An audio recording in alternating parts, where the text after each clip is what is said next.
Hola, ¿cómo están? Bienvenidas, bienvenidos. Estamos aquí desde Libros y Bibliotecas y Entrepisos, llevando ya una jornada más de nuestro programa Club de Lectura.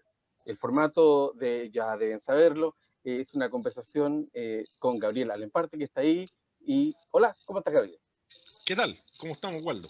¿Cómo estás, Muy Javier? bien, muy ecológico está hoy día, Gabriela. Sí, hoy día ando de fondo verde. No estoy en la selva, estoy en el jardín, afortunadamente, que no es mío el jardín, por cierto. ¿Ah? Y nos acompaña Javier Altamirano también. Nos acompaña Javier Altamirano. Hola, Es Javier, ¿cómo nuestro estás? invitado de hoy día. Hola, hola, ¿cómo están? Un gustazo estar aquí con ustedes. Qué bien. Les voy a contar que Javier Altamirano es director ejecutivo de la Fundación Horizonte Ciudadano. Es una fundación que tiene ¿cuántos años de existencia? ¿Unos 4 ya? 2 años y un par de meses. Ya. Que está vinculada también al legado y a la figura de la expresidenta Michelle Bachelet, básicamente, digamos, y las personas que la integran también son todas personas muy cercanas a su gestión. Javier es cientista político de la Universidad Católica de Chile, y también máster y doctor en ciencia política de la Universidad de París I, Panteón Sorbonne. Ha trabajado en cooperación técnica internacional y en cooperación científica. Integró el equipo de contenido de gabinete en el segundo gobierno, como les decíamos, de la presidenta Bachelet, en las áreas de políticas públicas, ambientales, energéticas, económicas, entre otras. Muy bienvenido, Javier. Muchas gracias por haber aceptado esta invitación para conversar sobre libros, lectura y la vida, en realidad. Esa es la invitación. Aquí yo estoy en desventaja porque Gabriel y Javier entiendo que estudiaron en colegios franceses. No sé si en el Somos mismo. francófonos. Sí, es cierto, es cierto. Nos metieron el bichito de la República y bueno, de una serie de autores yo creo que compartimos con Gabriel, que uno va viendo en el camino que te marcan bastante más de lo que uno sospecha. Mucho más de lo que uno sospecha, sí. Tengan algún tipo de consideración así. Yo solamente No vamos a hablar en francés, vamos a hablar solo en castellano. No vamos a traducir. Jamás haríamos algo así. Les voy a contar, yo alcancé a tener francés en el colegio público, en el liceo, desde primero a cuarto medio, así que no me suena tan difícil algunas cosas, pero ha pasado un poco de tiempo también. Y así que, pero en general, digamos, es un idioma que lo tengo ciertamente algo más familiar que muchas otras personas, pero entiendo también, y tengo muchos amigos que estudiaron la Alianza Francesa, en fin. Bueno, Javier, mira, la primera parte de esta conversación nosotros la hacemos en torno a ciertos recuerdos familiares, personales, que tienen que ver cómo recuerdas tú haberte acercado a la lectura, cuáles son esas primeras impresiones, qué es lo que quedó ahí, algo que haya quedado, digamos, para siempre. ¿Fue algo un poco traumático en algunos casos? ¿Fue algo feliz? ¿Fue algo novedoso? ¿Cuál fue tu acercamiento a la lectura? Mira, yo diría que fue algo bastante natural, y eso agradezco mucho la vuelta a la vida. Yo nací en otro país, nací en Canadá, en una parte francófona que se llama Montreal, y como parte de la cultura escolar era parte de la rutina que uno fuera a la biblioteca del colegio, una biblioteca grande, que además era la biblioteca comunitaria. Entonces la lógica de un colegio inserto en un barrio y que anima la cultura es muy francófona, al menos desde el punto de vista de lo que yo he ido conociendo.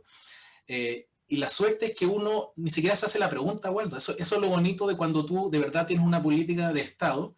Para todos los niños era una evidencia que había que leerse todos los Tintín, los Asterix, todos los clásicos infantiles del mundo francófono, que son en gran parte belgas, entre paréntesis. Uno se los devoraba, y era además el desafío de leer la colección completa, y después tú pasabas a otras lecturas tal vez un poquito más complejas. Entonces el acercamiento a la lectura, yo diría que lo interesante de esto, pensando en Chile además, la belleza de una política estatal decidida, cultural, que destina recursos a esto, es que para los niños es una evidencia, es un paso natural.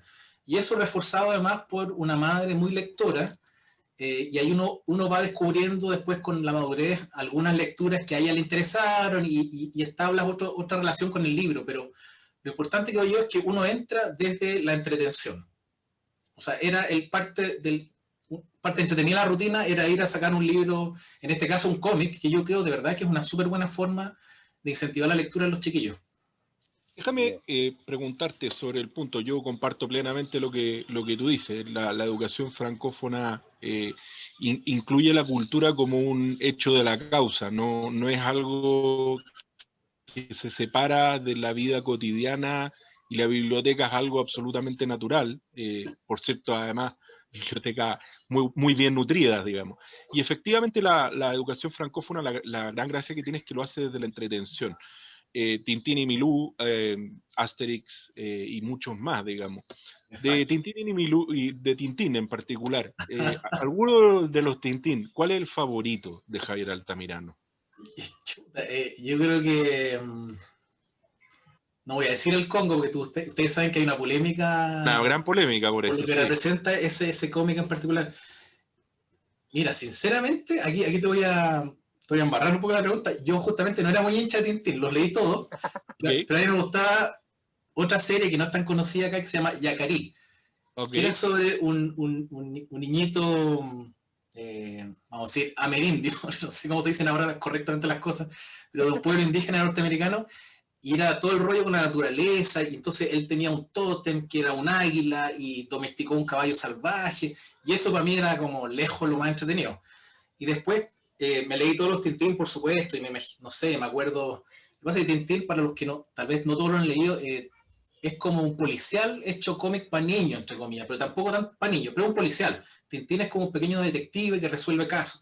Entonces tengo más bien imágenes del profesor Tornesol, no sé cómo se llama en español, pero son como brochetazos. En cambio, de los que me gustaban a mí, me acuerdo la historia completa, cuando fue a jugar con unos castores, mira, unas tonteras, pero yo creo que la gracia es que te abre la imaginación y está en un camino intermedio entre la abstracción del texto 100% y con imágenes que te van evocando mundo atractivo. Yo siempre he creído que cuando uno conversa con la gente mayor, todos tenemos como un inicio a la lectura que es como desde el mundo mágico, la sorpresa. Entonces muchos tienen, no sé, Stevenson, La Isla del Tesoro, otros tienen Julio Verne. No sé, en el caso mío eran, no sé, yo me acuerdo después cuando uno ya lee libros completos, digamos, era Jack London, por ejemplo. Un colmillo blanco, La llamada de la selva, y esa era esta lógica de que uno se imagina un mundo totalmente inalcanzable, de aventura, y es bonito que sea la misma lógica de muchas generaciones de ir entrando desde la fantasía. Y si lo llevamos al presente, mi hijo se metió a la lectura firme con Harry Potter, que yo de verdad creo que a esa mujer hay que darle un premio en la UNESCO, o si es que no lo tiene, desconozco si lo tiene, pero es impresionante cómo lo hace entrar a lecturas de 800 páginas. Entonces, hay un detonador que es como la fantasía y que es una llave de entrada a la fantasía. Eso creo que es bien común a todas nosotras como generación. Hablaste de tu mamá. Perdona, Waldo, hablaste de tu mamá. El terror de interrumpirse en esta vida pandémica, sí, digamos. Dale. Hablaste de tu mamá y las primeras lecturas. Dijiste que tu mamá era una gran lectora. Sí. ¿Cuáles son esas primeras lecturas que compartieron entre los dos? Mira, mi mamá es médico, entonces tiene una mirada a las preguntas más existenciales. Nosotros somos una familia atea, y eso a mí me ha traído muchos problemas porque hay un montón de respuestas que no encuentro. Y de hecho, les comento que estoy leyendo la Biblia recién ahora a los 43 años. Bueno, pero mi madre desde la ciencia me contaba cuentos de qué sé yo, la astronomía, y hay una figura bien bonita en otros países que es un poco lo que hace Baradit o el profesor, ¿cómo se llama? Massa, que son los divulgadores científicos. Entonces, en ese momento ya era muy lectora de un señor que se llama Hubert Reeves, que hacía un poco lo que hace, no sé, Carl Sagan, toda esta gente que te cuenta la historia complejísima de la astronomía en simple. Y yo me acuerdo que ella me hablaba de esto, y yo miraba el libro, y todavía me acuerdo del título del libro, y me voy a creer que todavía no lo leo, entre paréntesis. Se llama Dios no juega a los dados, o sea, Dios no tira las cosas a la suerte, una cosa así. Hasta el día de hoy me intriga ese título. Tenía ese libro, y ella tiene un libro de cabecera que es de Saint-Exupéry, que se llama Citadel, que tampoco lo he leído. Entonces es muy interesante que ella me cuenta estos libros, que para ella son bien importantes, y yo como que no oso tal vez leerlos porque no quiero romper la magia, ¿cachai? Porque son medio sagrados. Y ella, como toda mujer de esa época, se mete mucho en el boom latinoamericano, los Vargas Llosa, los Benedetti, los, qué sé yo, Donoso, Cortázar, y ahí también, por supuesto, ahí sí que yo me metí firme, en la adolescencia me metí de cabeza a Cortázar, a Saba, todas esas lecturas que yo creo que a muchos jóvenes no hicieron mucho sentido. Oye, Javier, tú hablabas también de las políticas públicas en temas de lectura por parte del mundo francófono. Uno recuerda, por ejemplo, en Francia, ahí con Gabriel tuvimos que compartir en más de una oportunidad, cuando él era dideco de Providencia y yo trabajaba en las bibliotecas, justamente lo que nos gustaba de las bibliotecas públicas francesas en particular, que les llaman mediatecas, porque Exacto. en el fondo ellos tienen una concepción que va más allá del formato libro, sino que apuntan a la información, al relato, en los distintos formatos que existen. Entonces, se abren también al tema tecnológico, digamos, al relato audiovisual, o al relato visual, que es una cosa que en Chile está bien poco desarrollada, que tiene que ver justamente con lo que tú dices, con los cómics, con las ilustraciones, que es un tipo de lectura también que hace que las personas tengan un nivel mayor de abstracción. Y ese tipo de cosas se ve difícil implementarlas en Chile desde el ámbito de las decisiones gubernamentales. ¿Tú tuviste alguna oportunidad de ver si había algún indicio de políticas públicas que pudiera apuntar hacia allá? ¿En Chile? Mira, yo recuerdo cuando... Desde el rol que tuviste, digamos, en el gobierno de la presidenta Bachelet, me refiero. ¿Estaba en el debate? ¿Alguien lo llegó a plantear? ¿Alguien dijo, mire, podemos incursionar en esto? Sí, mira, mira, solo redondear lo que tú mencionabas, yo vivía en Francia un tiempo con mis niños y mi señora, y vivíamos en un barrio bien popular, bien obrero industrial, o sea, un barrio industrial de verdad, o sea, que tenían industria y con proletariado y todas esas cosas. De hecho, era una alcaldía comunista desde los años 20, que yo siempre lo cuento como una cosa súper insólita, salvo el paréntesis nazi, por cierto, no han perdido ni una elección, es una locura. Y parte del centro de la ciudad era la biblioteca, que como tú bien dices era una mediateca, y yo pasaba día por medio, los niños pasaban día por medio, en el jardín infantil los llevaban, había un piso entero para los niños, que estaba concebido para que los niños gritaran, tontearan, tenían cojines, para que el acceso al libro no sea una cosa elitista, sino que sea una evidencia, como quien toma leche. Al lado había una sala donde estaba la hemeroteca, que es la revista, el diario. Entonces, veía de los gallos homeless, situación de calle, le decimos en Chile, que se metían y todas las mañanas iban con toda su hediondez y todo, pero era lo más digno verlos leer el diario, ya sea el diario de fútbol que se llama L'Equipe, ya sea una revista, había de todo, revistas de fotos. Entonces, lo bonito de eso es que el acceso a la cultura no es elitista, sino que es un derecho. Cuando estamos hablando en clave de derecho en Chile, hay que entenderlo como una cosa totalmente posible, que no es ciencia ficción, que en Alemania, que en Japón, que en los países escandinavos, etcétera, etcétera. Ahora, en el caso de Chile, yo tengo la impresión de que no va a ser tan fácil transformar todo porque tenemos un per cápita más bajo, etcétera, etcétera. Pero yo recuerdo, yo creo que es parte de los logros del gobierno 1 de la presidenta, tengo la impresión, lo que se hizo, por ejemplo, que es muy similar, que en la Biblioteca Santiago, esta tremenda que está en Quinta Normal, que yo iba con mis niños antes, y es la misma lógica, que tú tienes mucha oferta de opciones, de textos, de lectura, hay actividades, hay talleres no sé, de teatro. Yo creo que se ha hecho el intento, yo creo que la DIVAM en particular ha hecho el intento.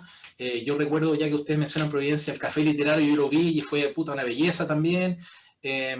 No sé, incluso uno ve cosas que son más ahí en el borde, pero que no las descalifiquemos, que son estas bibliotecas vivas de los malls, que es como el porcentaje de cultura que nos aportan esas moles.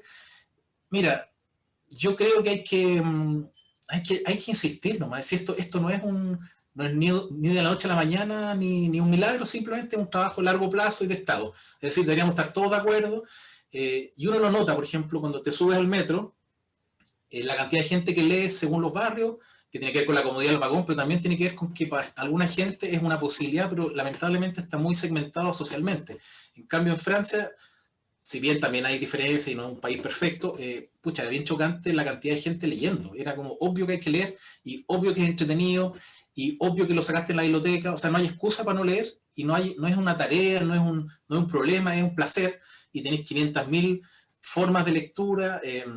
Si uno va a una FNAC en Francia, que es una gran tienda de productos culturales, vamos a decir, que tiene todo un poco, tú vas a la sección de cómics y tenés fácil siempre 5 personas leyendo en el suelo los cómics, esto es toda la tradición del cómic de adulto, que son temas a veces súper de punta, como de ciencia ficción muy avanzada, como lo que hacía nuestro compatriota, como Evius, ¿cómo se llama? El Jodorowsky, ese tipo de cosas. Pero también son a veces libros sobre problemas sociales, libros que abordan las temáticas trans, o sea, tenéis un universo y la gente no tiene ningún complejo en sentarse a leerlo y ni siquiera lo compran, y nadie los molesta. Entonces hay una relación al producto, digamos, que es mucho menos sacralizante. Es como, pucha, es como comerse un completo, es así de banal. Y eso yo creo que es lo que deberíamos apuntar paulatinamente. Porque nos van a vender la pescada de que la tecnología no sé qué, pero no. La lectura finalmente cumple un rol que no es reemplazable, creo yo aún, o soy muy vieja escuela quizás. Oye, Javier, sobre eso le hemos preguntado a algunos de nuestras invitadas, porque antes de ti hemos tenido invitadas, tú eres el primer invitado. El objeto. Una de nuestras invitadas dijo que había que... ¿Cuál fue la palabra que ocupó Waldo que fue fantástica? Se me fue. Iba a citarlo y se me olvidó, porque esto es la pandemia. ¿ves? Además de olerlo, había que tocarlo, palparlo. que había que, claro, olerlo, apretarlo. El texto mismo, el fetiche del texto. ¿Para ti es importante o puedes leer en cualquier formato? Pucha, mira, yo en este momento estoy siempre con los dos formatos, por una razón como práctica, pero también porque la razón práctica es que puedo acceder a libros que no están, digamos. Por ejemplo, me bajé unos libros que acaban de salir y estoy feliz, ¿cachai? Y es la maravilla de esta maquinita. La tengo hace el 2011, ya está viejita, pero maravilloso, sí. Fiel animal, es como un caballo fiel. Mira, yo tengo una cosa bien, como que me hizo un pequeño esquema mental de obseso nomás, y es que yo perfectamente puedo leer en este formato novelas, ¿cachai? Pero cuando es un texto académico que me gusta rayarlo, ahí sinceramente no hay comparación con el libro papel. Okay. Porque esta cosa de ir para atrás, para adelante, rayarlo, a ver qué decía este gallo, se supone que con esto se puede, pero yo o no lo sé hacer o no me funciona. Entonces me sigue pareciendo que si uno se lee un libro caezón, un ensayo, no hay comparación con el papel, y además hay una cosa bien bonita de rayarlo, y como que te lo apropias, y como que pasa a ser una conversación, esto ya es medio cursi, pero es una conversación entre el autor y tú, con todas las proporciones que uno puede tener con los tremendos autores que uno ha podido leer, pero sí, es bonito eso. Javier, tú naciste en Montreal, nos dijiste hace un tiempo, y volviste en el retorno del exilio de tus padres. Sí.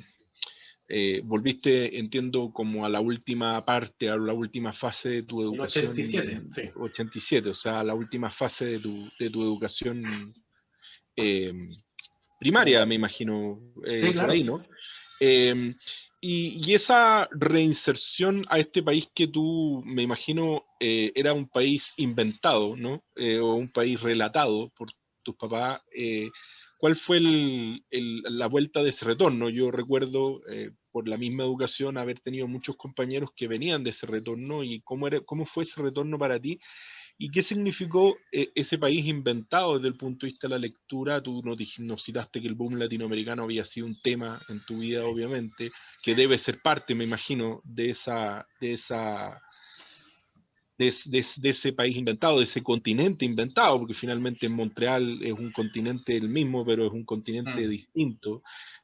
¿Cómo fue esa vuelta? ¿Y cuáles fueron tus lecturas ya en Chile? ¿Cuándo te acercaste a Chile desde la lectura? Qué buena pregunta, Gabriel. Mira,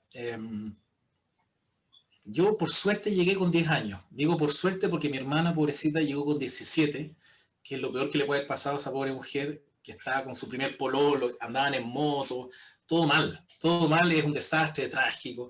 Y yo llegué como uno es más adaptable a esa edad, con que estuvieran mis papás, estaba en el hogar andando igual, ¿cachai? Agradezco a mis compañeros, yo llegué a Concepción y me recibieron súper bien, y básicamente pasa una cosa bien bonita en Latinoamérica, que la gente puede a veces ningunear el tema del fútbol, pero es para el varón una forma de integración fantástica. Entonces en el recreo ya éramos todos amigos con la pelota, en esa época jugábamos con pelota de estas de calcetines, y nada, no había ninguna complicación, estaba todo estaba bien. Así que nada, me fui subiendo, no sé, llegué a un país donde escuchaban Soda Stereo y era como, ya, ok, me parecía de lo más, no sé, enganché al tiro, no me hice muchas preguntas, elegí mi equipo de fútbol, y respecto a la lectura, pucha, me empecé a meter a la lectura de esa fase final de la dictadura que todos los que tienen algunas canas como nosotros saben, que son el Perico Trepa por Chile, el Papelucho, todas esas cosas, pero ponte tú, el Francisco Coloane, yo me acuerdo que me encantó, ¿cachai? Lo mismo del Jack London, estos como aventureros de las... Algo pasa con los navegantes, con los estrechos, con la... no sé, hay algo bien primario ahí que es bien bonito de mirar, no sé si es un tema de género, no sé qué pasa ahí, pero hay algo que a mí me parece siempre muy atractivo. Y después yo creo que el acercamiento ponte tú, que tuve con Benedetti, Cortázar, José Donoso, que fue como guau, fue claramente lo que decís tú, ¿cachai? O sea, como buscar algunas resonancias con una cultura que yo tal vez no conocía en profundidad, que para mí yo creo que nadie retrata la sociedad alta en decadencia como Donoso, por ejemplo, es una maravilla. O sea, si uno quiere entender a la clase alta venía menos, puta, Donoso es guau. O Casa de Campo, que son unas parábolas respecto del autoritarismo. Es bien maravilloso Donoso. Yo tengo la impresión de que a veces cuando uno lo mete al plan lector, a nosotros nos tocó como todo Coronación en el plan lector, como que al tiro queda fichado como, oh, qué lata este viejo. Y en verdad, si uno lee El Obsceno Pájaro, o no sé cómo se llama esta novela cortita de... El lugar sin me hace mucho a lo de Lemebel, la casa... No. Que es como una mujer... Sin límite, La Casa de Campo. El lugar sin límite, claro, que es totalmente... ¡Puah! Es una cachetada. No, yo creo que Donoso tiene mucho más que eso, pero es verdad, cuando lo meten en el plan lector uno es como... Además, Donoso, cuando lo meten en el plan lector queda como desconectado del boom, cuando es tremendamente boom, no es... hay un libro que, bueno, yo lo he citado aquí, que a mí es uno de los grandes libros que tiene José Donoso, La Desesperanza. Wow, es un poco la vuelta del exilio, sí. Que es muy potente, muy parecido a un libro que se llama Exilios, de Mario Benedetti, que es muy, muy potente. Claro. Y obviamente eso yo creo que... Te iba a hacer una pregunta, Javier. ¿Puedo hacer algo yo antes? Mira, favor, para que no se nos pierda sí. La mención que hace Javier. Hay un libro que yo quiero recomendar que es de un profesor de literatura en Chile que se llama Grinor Rojo. El libro se llama Las novelas de la oligarquía chilena y hace una recopilación en base a los siguientes textos: Casa Grande, La chica del Crillón, Gran Señor y Rajadiablos, Este domingo, de José Donoso, claro. Por eso me acordé, claro. Oír su voz, de Fontaine, Vendo casa en el barrio alto de Subercaseaux, de la Victoria Subercaseaux. Yo creo que Oír su voz de Arturo Fontaine y La chica del Crillón son dos grandes libros, y buenas recomendaciones. Y este es un estudio... El otro eje, que es Manuel Rojas con Hijo Ladrón, que también es... Claro, pero esa es la novela social. Pero fíjate que la gracia de este texto que tiene Grinor Rojo es que hace un análisis de la oligarquía a partir de estas novelas y de la decadencia de la oligarquía chilena en el siglo XX. Y eso es lo interesante, que es lo que encarna también de alguna manera, como dice Javier, con esa fuerza del relato José Donoso. Dele nomás, don Gabriel. Es una belleza. Mi pregunta iba... Jorge Luis Borges dice que en una biblioteca lo que hay es un ejercicio de crítica. Cuando nosotros tenemos nuestra biblioteca, los que tenemos la suerte de tenerla y de coleccionar los libros y de leerlos y de sobajearlos, fue la palabra que ocupó. Sobajearlos, esa fue nuestra querida invitada anterior. Sobajearlos. La biblioteca finalmente es un ejercicio de crítica, es precisamente lo que a uno le gusta y lo que a uno no le gusta. ¿Qué hay en la biblioteca de Javier Altamirano, de su familia, de tu casa, de tu pareja, de tus hijos? ¿Qué hay en esa biblioteca si uno la mirara así. A mí tengo una fascinación, estoy como Paulsen, estoy haciendo unas preguntas larguísimas, pero, una fascinación por entrar a las casas, y cuando hay una biblioteca, ustedes se han dado cuenta que hay casas donde no hay biblioteca, lo que dice mucho. Y cuando uno entra a una casa y hay biblioteca, de una fascinación por mirar la biblioteca, porque es un ejercicio de crítica. ¿Cuál es la biblioteca de Javier Altamirano? Y con esto Fernando Paulsen dice última hora. No, mira, sin querer queriendo, con la Pati, mi señora, que también es cientista social, entonces la posibilidad de llenarnos de libros infinitas, más encima de nuestra vida pasada por Francia, como los libros costaban 5 o 6 euros los de bolsillo, una locura. Tenéis los mejores clásicos, Durkheim, Elías, todo en formato, porque ahí son medios prohibitivos aún algunas traducciones autorizadas. Bueno, la cosa es que hemos hecho un ejercicio regular, que es cada cierto tiempo limpiar la biblioteca, porque hay harto libro que el amigo te regala, que él publicó, que con todo cariño yo los voy sacando de la biblioteca, porque si no, no sacaba nunca, ¿te fijas? Entonces, es confesar eso, ¿qué haces con los libros de los amigos? No te vamos a invitar a un lanzamiento. Es súper terrible, pero debo confesarlo que rara vez califican, porque pucha, muchas veces son como compilados de texto académico, que está todo bien, pero es medio fome. Entonces, ¿a qué voy? Que naturalmente va pasando lo que decís tú, que uno va haciendo como una curatoría permanente de cuáles resisten el paso del tiempo. Y es bonito porque uno va viendo además cómo ciertas obsesiones, en el caso de los que son obsesivos, están marcadas, ¿cachai? O sea, como casi físicamente, aquí está, no sé, yo tengo ciertas obsesiones musicales, cuando hay unas secciones de biografía de músicos que me encantan y es como que les tengo un cariño gigante y no se van a mover de ahí. Tengo un periodo muy nazi de interrogantes respecto a eso, que le he entrado por 15.000, o sea, desde la historia crítica, desde la reflexión. Por ejemplo, les quería mostrar esta belleza. Dale.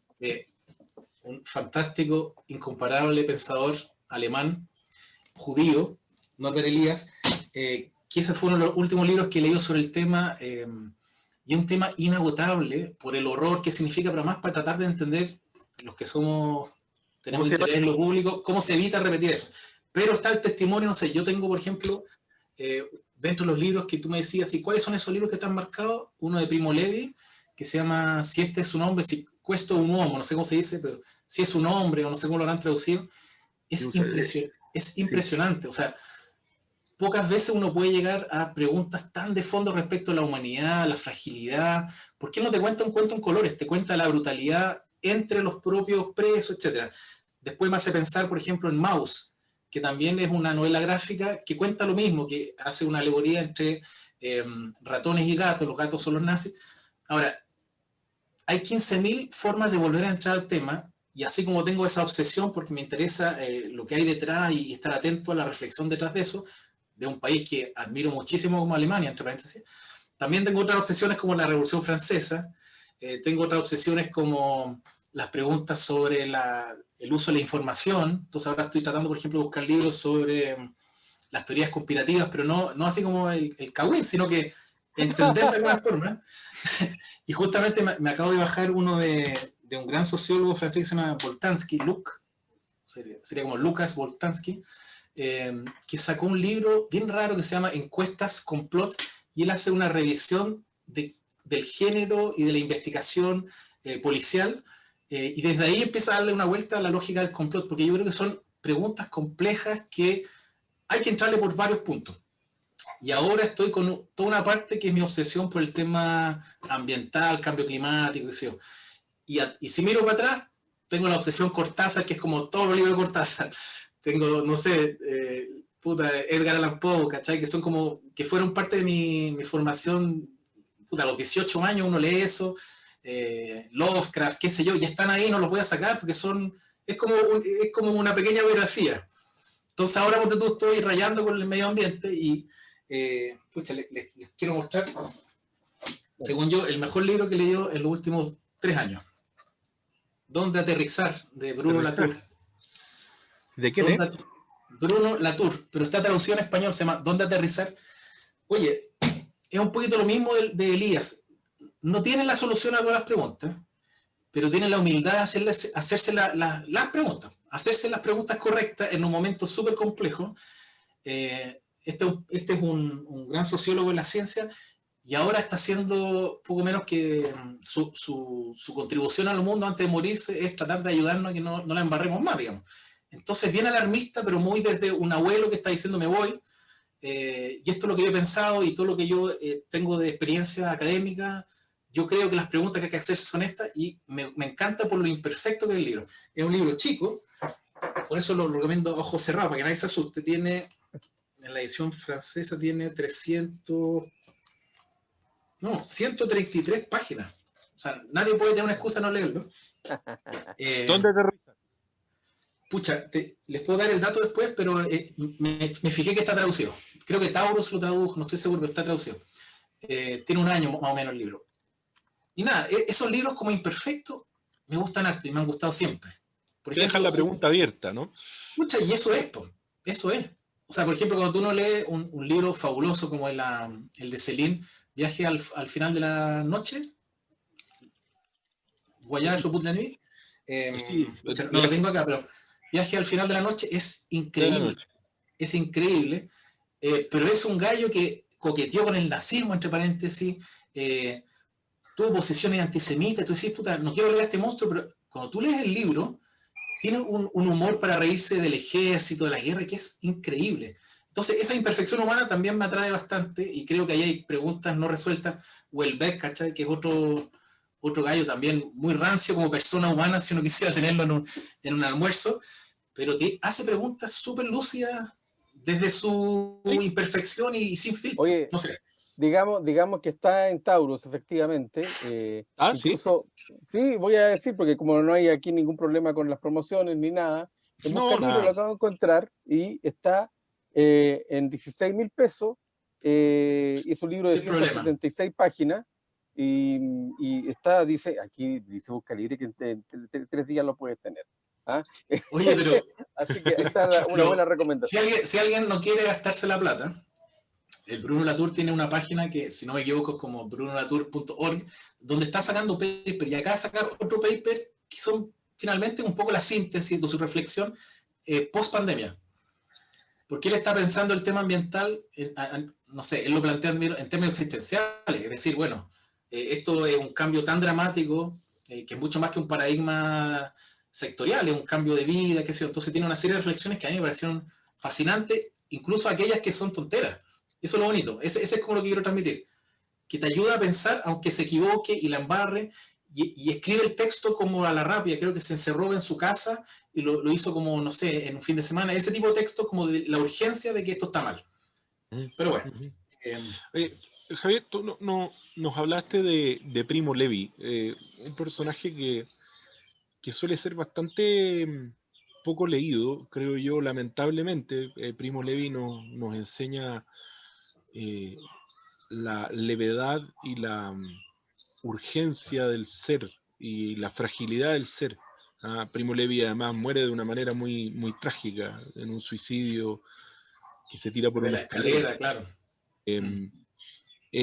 Primo Levi, junto a Jorge Semprún, otro gran escritor que también yo recomiendo entrañablemente, en mi biblioteca está siempre completo, Un largo viaje. Escribió además en francés y en español, porque era mitad, o sea, era nacido en España pero exiliado en Francia, donde se llamaba Georges Semprún y acá se llamaba Jorge Semprún.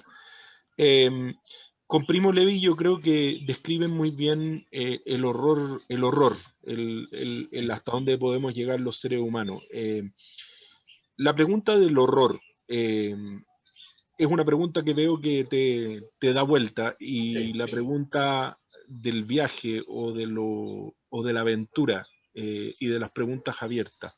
El horror, ¿qué significa para ti? Y el horror pareciera ser una pregunta que te haces como elemento. No, absolutamente. O sea, puede ser incluso el pavor, o sea, porque lo que le pasa a Latour con el tema climático es un pavor, es como cómo nos estamos dando cuenta de que finalmente el suelo dejó de ser algo que podamos controlar, el suelo nos abandona. Él dice algo así en el libro, y dice algo así como que somos todos migrantes, porque todos hemos sido abandonados por el suelo, como nos están echando gracias a nuestros horrores. Mira, el horror efectivamente es una pregunta que me atrae mucho, pero quizás por deformación profesional, quizás, o sea, por cientista político, me interesa entender el uso y el abuso del poder, pero también yo creo que evidentemente, o sea, si fuéramos psicoanalistas, tiene que ver con el duro pasar que tuvo gran parte de mi familia con la dictadura, encarcelamiento, tortura, etc. Entonces, por cierto que en alguna parte de mi ADN está la pregunta. Lo que a mí me gusta mucho son entradas de gente que le han dado una vuelta con un cierto ejercicio de distancia. Entonces, por ejemplo, recuerdo, no sé, te mencionaba el de Norbert Elias, que yo amo, su forma de imaginar las cosas, es un sociólogo fascinante. Y él hace un ejercicio muy al final de su vida, que es este libro que les mencionaba, que tiene una compilación de un conjunto de artículos y trata, es súper, a mí me da como, es casi enternecedor, trata de entender con lo instrumental, conceptual que él tiene, qué pasó siendo él judío. Yo creo que no llega a una buena conclusión, entre paréntesis. Creo que tiene una hipótesis respecto de, no sé, del desplazamiento del ejército, unas cosas ahí de las categorías sociales que yo creo que es un poquito rebuscado. Pero me gusta su humildad para leer. Después, como te decía, Primo Levi para mí es una lección de humanidad, ese libro es fascinante, fácil. O sea, yo quedé así como... Pero después tienes, por cierto, a la Hannah Arendt, que hace esta maravilla de libro que es el juicio de Eichmann. Eichmann, sí. Que es una maravilla, porque ella además se enemista con el mundo judío. Miles de grupos de judíos en Israel, en Estados Unidos, pero ella tiene un coraje y una honestidad intelectual que ella va adelante, aunque la conclusión, yo siempre la recuerdo, para que la gente no se confunda, la conclusión de ella es brutal.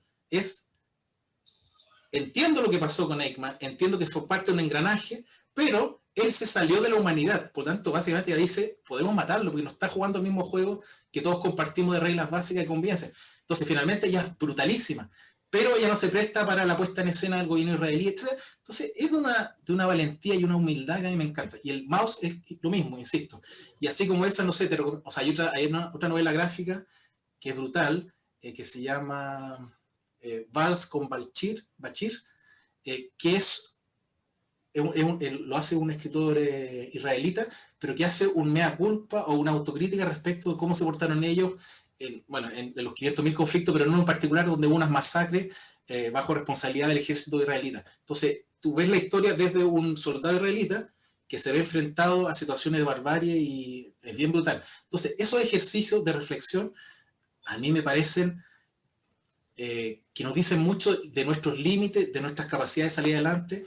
Y después tiene ejercicios mucho más cínicos. Hay un escritor que se llama Jonathan Little, que sacó uno que se llamaba Las Bienaventuradas, que es el relato en primera persona de un agente, o sea, de un SS. Brutal, brutal. Pero después tiene gente que hace la otra mirada. Un señor que se llama Laurent Binet, que hace un libro que está en español, que es muy entretenido, que es como un policial que se llama HHH, 4 veces la H, que es sobre el atentado a un gran jerarca nazi y es una maravilla. Entonces, lo que te quiero decir es que son fenómenos de una tal complejidad que lo bonito es como la lectura, desde la historia, desde la ciencia política, porque he leído libros sobre el nazismo, no sé, de Kershaw, que es un gran especialista. Además, el gran biógrafo de Hitler, ni más. Exacto, pero tiene unos libros preciosos, he leído sobre el fascismo italiano, hay un libro que los franceses les dejó una cachetada, que es un gallo que describe cuán cómplices de los nazis fueron en Francia, que se llama la Francia ocupada. Entonces, son preguntas que finalmente a mí me interesan porque es una forma de decir, bueno, ¿quiénes somos? ¿Qué podemos hacer? ¿Cómo salimos adelante? Y después tiene gente como, no sé, Boris Cyrulnik, que dice, yo, que a mí me mataron, a mi familia, delante mío sobreviví gracias a que una familia me acogió y me salvó. Y él dice, y crea toda esta lógica de la resiliencia. Entonces, a mí no me agota el tema porque creo que tiene que ver finalmente con la humanidad y son las mismas preguntas que se hacía Shakespeare, las mismas preguntas que se van a seguir haciendo más adelante, porque finalmente es quiénes somos, qué somos capaces de hacer en situaciones críticas, cómo salimos adelante, cómo nos reconciliamos, en fin. Oye, Javier, nosotros estamos a puertas de un proceso donde esperamos, construir, digamos, entre todos una nueva constitución y una nueva legitimidad del sistema democrático. En el fondo es eso. También quizá resignificar nuestra sociedad y nuestras normas de convivencia, en fin, refrescar, hundir, cambiar nuestras instituciones, lo que sea. Estamos en un proceso que es de profundos cambios. Uno mira la historia de Chile, claro, y uno aprende algo de los libros de historia que hay sobre Chile. Es interesante porque hay cosas que son como recurrentes, que vuelven a pasar. Pero por el mismo ejercicio que estaba haciendo recién, de ver estos dramas humanos potentes que marcaron tu historia familiar de alguna manera, que tiene que ver. Ahora, metidos en este proceso, ¿has tenido oportunidad de buscar, además de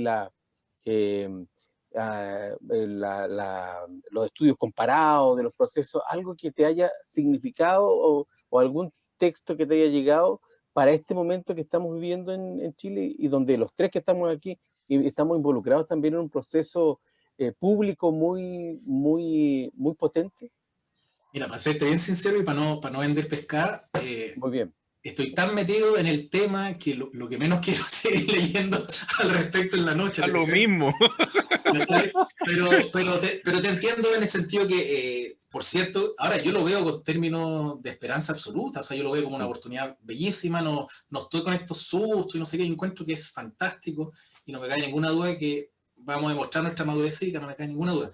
Ahora, si me hacís pensar en un texto, para atrás yo he leído cosas, por ejemplo, Benedetti, que es un depresivo excesivo tal vez, tiene un Uruguayo. libro que, claro, como era uruguayo, que hizo comentar unos amigos hace poco. Con el cariño que le tengo a Uruguay, por cierto, para que nadie se ofenda. Mira, aquí está presente Uruguay. No, yo soy un uruguayo de adopción. No, pero es tan divertido ese país que incluso sus películas son así. O sea, uno ve Whisky, o espectacular. ¿Cómo se llama este otro? El Escolta, puras películas de decís, chuta, ¿qué onda? Entre, primero, la lentitud y segundo, los achacados que están. Pero eso es un comentario mala onda porque los amo. Lo adoro. Pero me acuerdo, ¿sabéis qué? De un texto que a propósito de mi madre, hay un texto que estaba en mi casa, esas cosas raras que uno pilla a veces, y era un conjunto de reflexiones de Benedetti que se llama El desexilio y otras reflexiones, ponte tú. Y el desexilio lo leí hace, no sé, 10 años, cuando ya entendía un poquito dónde estaba parado, y era una reflexión súper simple, pero de una honestidad y una generosidad muy de Benedetti, es decir, ¿sabéis qué? Sí, un texto que está un poquito fuera de contexto, pero espérate, que creo que es tal vez otro, que es un ensayo donde él dice, mira, ahora que viene el desexilio, porque tú sabes que la población uruguaya, la mitad sigue estando afuera, y en ese tiempo el exilio, cuando regresan, produjo un problema bien complejo, porque llega como la mitad de la población de vuelta, con más formación, un poquito más snob, si queréis ponerlo así, se han podido formar, entonces generó, al parecer, yo saco la conclusión, cierto ruido en la convivencia entre los propios compatriotas. Y el libro es súper sencillo, o sea, el texto, que debe ser 10 páginas, es un ensayo. Y él dice, tenemos que respetarnos los que están allá, los que están acá, o sea, es súper sencillo, pero me hace sentido, por eso me acordé, respecto a que a veces lo más sencillo es lo más difícil, y es lo que a veces estos grandes personajes tratan de recordarnos, no nos perdamos. Aquí lo que tenemos que asegurar, un poquito lo que hizo el Gary Medel, cuando dice, yo voy por el apruebo, pero no tengo ni un problema con que el chino vaya por el rechazo. ¿Y qué tanto? ¿Y por qué tenemos que escandalizarnos cuando finalmente es la promesa básica de una democracia que podamos justamente estar en posiciones distintas, ponernos de acuerdo y seguir adelante, y no pasa nada? Lo traigo a colación porque estos personajes que han vivido tanto dolor, tanto sufrimiento, Primo Levi, en fin, tienen a veces una altura que te dicen, ¿sabes qué? Déjate de perderte. Esto es lo esencial, Mandela, por ejemplo. la paz. O sea, cuando uno lee, en la misma lógica, no sé, cuando uno lee la Revolución Francesa, o cuando lee sobre la Primera Guerra Mundial, o sobre, no sé, cualquier guerra, uno también ve relatos de gente diciendo, oye, no sean tan idiotas de no ver lo esencial. Por ejemplo, no sé, la Guerra Civil Española es otro hito que yo también he mirado con mucha atención, porque hay miles de lecciones que sacar, hay miles de historias, es fantástico, en términos de laboratorio casi de ideas. Y es lo mismo, la gente que pasó por ahí tiene una mirada mucho más sabia respecto de lo que finalmente es lo esencial. Y cada cierto tiempo yo creo que está bueno leer esos libros y bajarnos un poquito de la estridencia del día a día. Sin duda, yo creo que hay mucha estridencia, es propio de estos periodos, pero también personajes, como bien tú lo decías, Primo Levi, Jorge Semprún,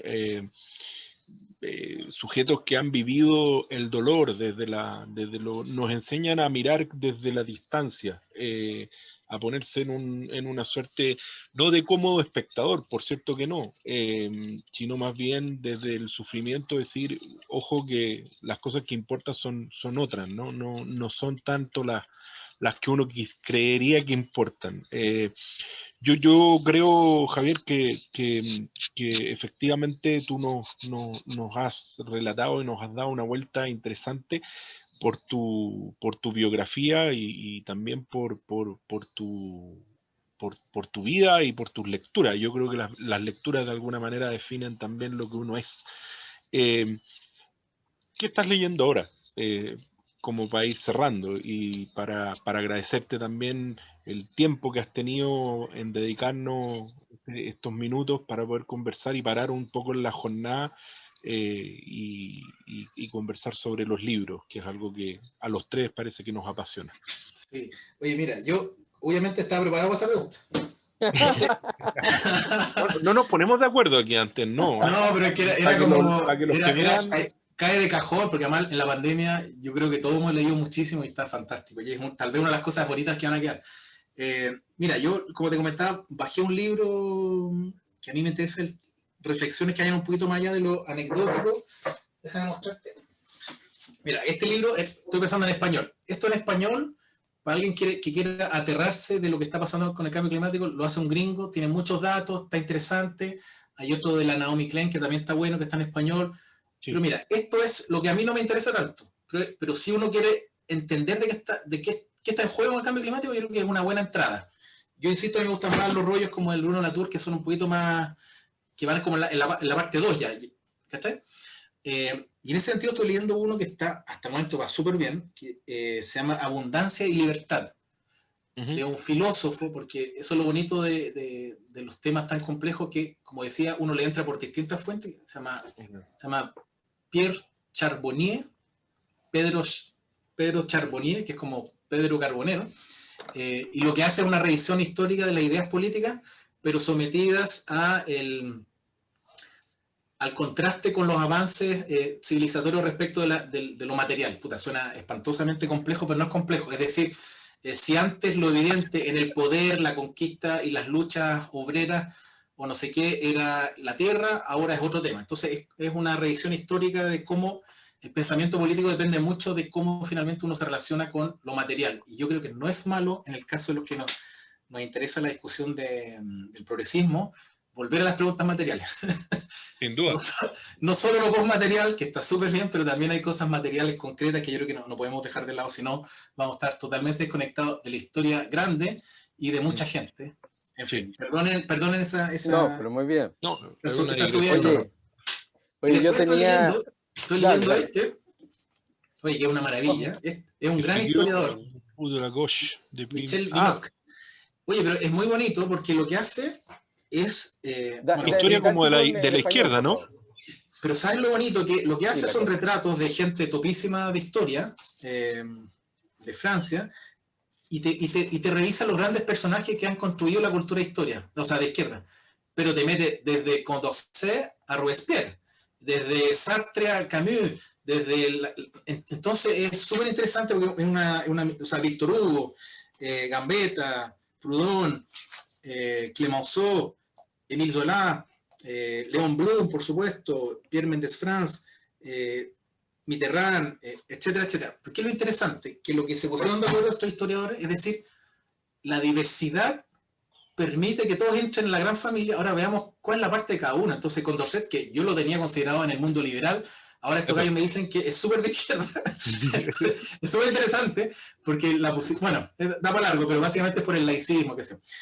Y lo último es que yo siempre trato de leer una novela además, porque si no la vida es muy fome. Sí, entonces recomiendo un escritor, pensando además en que la gente a veces le alata los libros muy largos. Pucha, perdonen que sea tan francófilo, pero se llama Éric Vuillard. Oh, maravilloso. Ya, escribe libritos cortitos, o sea, son novelas, son de 80 páginas. Yo me he leído varios y ahora me estoy leyendo El Conquistadores, que es sobre la entrada de los conquistadores a Perú.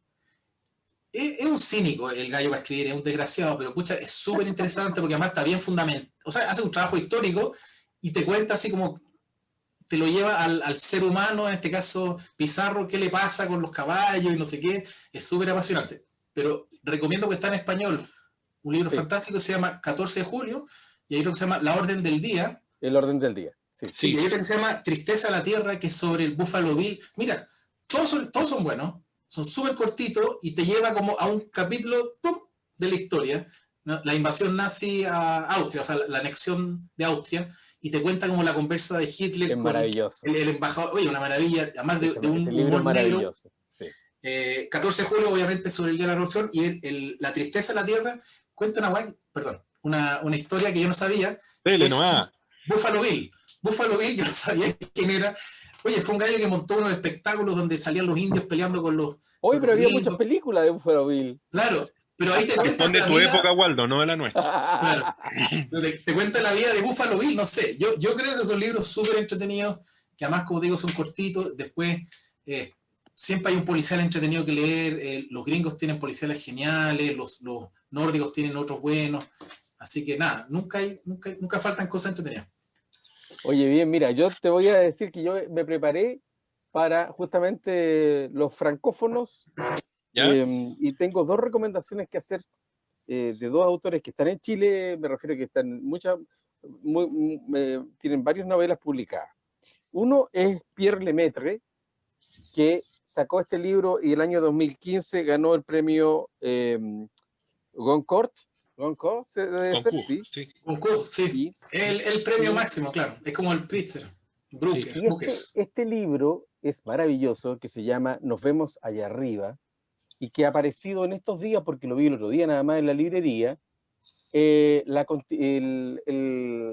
se convirtió en saga, porque viene una segunda parte que se llama Los colores del incendio. Es un relato fascinante. Se trata de en la Francia post Primera Guerra Mundial. Y todo lo que... miren, es el negocio de la muerte. El negocio de los cadáveres, y del rescate, por ejemplo, de los soldados franceses, que los van a sepultar como corresponde, porque es la demanda de los familiares, pero en torno a eso se arma un negocio y unos entuertos políticos y económicos y sociales muy potentes, una historia muy, muy interesante, yo se lo recomiendo, sin duda. Se llama Nos vemos allá arriba, de Pierre Lemaitre. Yo en francófono voy a recomendar dos también. Espérate, déjame. Dale. Y lo otro es que este autor tiene varios libros más que son todos de carácter policial. Uno de ellos es bastante conocido, que se llama Recursos Inhumanos. Y es una serie que hoy día está en Netflix. Con el Cantona. Exactamente. Exactamente. Es excelente. Bueno. Además, la serie es muy buena, yo la recomiendo también. Y por último, voy a recomendar a David Fuenquinos. Fuenquinos, maravilloso. Ya, perfecto, ya. La delicadeza. Exactamente. Tengo aquí varios de él, ¿no? Sí. Yo leí La Delicadeza nomás, no he Hacia la Belleza. Más. ¿Hacia la Belleza? Okay. Sí, Dos Hermanas, que es el último libro que acaba de salir. Ok. La Delicadeza, Hacia la Belleza, que es la historia de un crítico de arte que es muy buena. Pero en particular yo les quiero recomendar, y con eso termino, La Biblioteca de los Libros Rechazados. Este es un libro que trata la historia de una pareja joven. Ella es editora, él es un escritor frustrado, que van a un pueblo pequeño, a la familia de él, de Francia, y se encuentra con una biblioteca pública que tiene una sección de libros rechazados por las editoriales, es decir, un lugar donde aquellos que nunca pudieron publicar los mandaron finalmente para allá y se hizo un espacio. Y ellos comienzan a buscar ahí y se encuentran con una obra maravillosa. Y lo publican, hablan con la viuda porque había muerto el autor, y el autor era un señor que vendía papa frita, o sea, que en su perra vida había escrito siquiera, digamos, una carta de amor. Entonces comienza toda una historia en torno a eso, porque hay un investigador que trata de descubrir un fraude que en realidad no es tal. Pero muy vertiginoso, Fuenquino es de un humor maravilloso. Así que ahí están mis dos recomendaciones, Fuenquinos y Pierre Lemaitre. de Francia también, yo recomiendo a Patrick Deville, un gran viajero, diría yo, un viajante, ¿no? Patrick Deville, y un libro que es maravilloso que se llama Ecuatoria, donde hace un recorrido por la llamada France-Afrique, las colonias francesas y la relación tremenda de la metrópoli francesa con África, saltando hacia distintos países africanos. Esto es parte de mi obsesión, es una obsesión por África que he tenido toda la vida. No me pregunten por qué, no he estado nunca en África, pero por eso mismo. Lo de Deville es muy interesante porque no solo es un viaje, sino también es un análisis muy crítico respecto de Francia, eso sin duda. Y por cierto, bueno, Georges Perec siempre, en alguna medida, y el amigo Soumission Houellebecq. Sí. Yo a Houellebecq, Es brutal pese a que la gente lo trata mal y que él trata pésimo a la gente, Así es. más bien él es un tipo detestable. A mí Exacto. Houellebecq me sigue gustando con su humor, su ironía.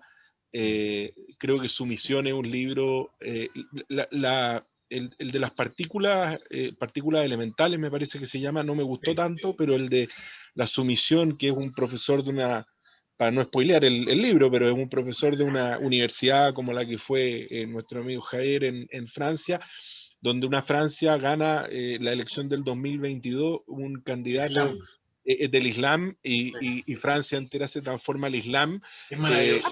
Y es una cosa delirante, absolutamente delirante, donde se ríe del islamismo de una manera que yo creo que están a 10 minutos de cortar la cabeza a algunos fanáticos, pero es un libro de una ironía y de un humor fantástico, pese a que Houellebecq puede ser muy Sí, duro. no, hay que separarlo nomás. Eso para otra conversación del artista y la otra obra. conversación. Sí. Javier, Muy bien.